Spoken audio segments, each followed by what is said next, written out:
महायुतीतील प्रचंड धुसफूस आता चव्हाट्यावर आली आहे। उद्योग मंत्री उदय सामंतांनीच आपल्या सरकारच्या कारभाराबाबत नाराजी बोलून दाखवली आहे। उदय सामंतांच्या फाईल सीएमओ मधून अडकल्यानं ते नाराज असल्याची माहिती सूत्रांकडून मिळते।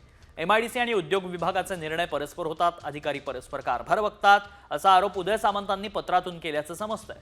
उद्योग खात्याचे प्रधान सचिव आणि सीईओंना उदय सामंत यांनी नाराजी व्यक्त करणारं पत्र लिहिल्याची माहिती सूत्रांनी दिली आहे।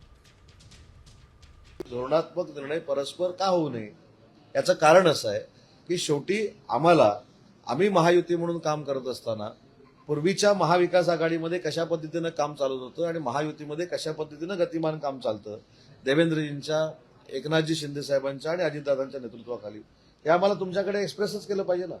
त्याच्यामुळे मला असं वाटतं की या पत्राचा मी अर्थ वेगळा लावलेला नाही, आमच्या अधिकाऱ्यांनी देखील वेगळा लावलेला नाही। ज्याने तुमच्याकडे पत्र दिलं असेल त्याच्याकडनं जर काय वेगळा अर्थ लावला जात असेल तो मला माहित नाही।